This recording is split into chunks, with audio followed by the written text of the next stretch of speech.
Pemirsa, peserta workshop Southeast Asia Maritime Law Enforcement Initiative atau SIMSLAI mengenai penegakan hukum di laut terkait penangkapan ikan ilegal atau illegal fishing dan penyelundupan narkoba melaksanakan praktik lapangan di Pelabuhan Benua Denpasar. Kegiatan tersebut diharapkan bisa meningkatkan kerjasama yang baik antar negara serta mampu menangani masalah-masalah kemaritiman yang muncul.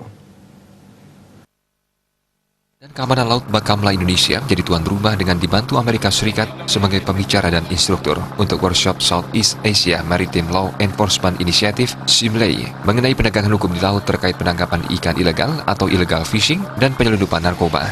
Kegiatan yang berlangsung dari 24 sampai 28 Juni 2019 itu diikuti oleh 60 peserta yang berasal dari Amerika Serikat, Malaysia, Thailand, Filipina, Kamboja, Vietnam, dan Indonesia.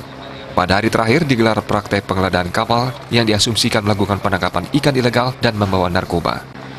Skenario bermula saat kapal nelayan yang mencurigakan memasuki wilayah suatu negara. Sebagai penjaga pantai atau Coast Guard, mereka memiliki wewenang untuk menginspeksi kapal tersebut dari mulai dokumen hingga muatan.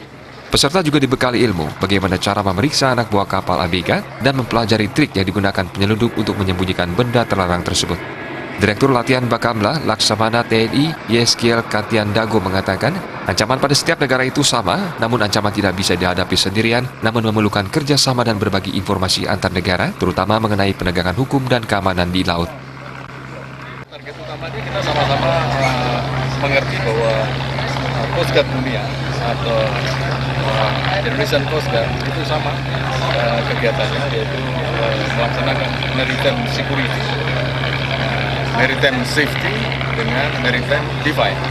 Jadi ini yang akan dikembangkan di masing-masing negara, sehingga tidak hanya cukup itu saja, tetapi tidak pada fokus melakukannya saja, tetapi nanti pada aplikasinya di lapangan kita akan menumbuhkan kesadaran di dalam penegakan hukum di masing-masing negara, sehingga terjalin hubungan yang baik antara negara-negara kawasan, khususnya negara-negara yang tadi saya sebutkan sekarang sedang mengikuti pelatihan ini. Perwakilan Amerika Serikat, Rory Kopinger Sims menyampaikan, keamanan laut dan pengertian terkait peraturan yang berbeda antar negara harus ditransfer ke negara-negara lainnya, sehingga satu sama lain bisa memahami tindakan yang harus diambil. The United States Coast Guard is really honored to be part of this, and the United States in partnership with Bakamla and Indonesia, we're interested in doing these expert working groups as part of the Southeast Asia Maritime Law Enforcement Initiative to reinforce our shared value of the rule of law and dealing with the transnational crimes that we see at sea that no one country can deal with or solve by themselves. Kegiatan ini diharapkan dapat menjalin kerjasama antar negara, meningkatkan pengetahuan maritim, meningkatkan regulasi ramalan maritim dan tindak lanjut mengenai permasalahan di bidang kemaritiman. Putra Ratna, Bali TV.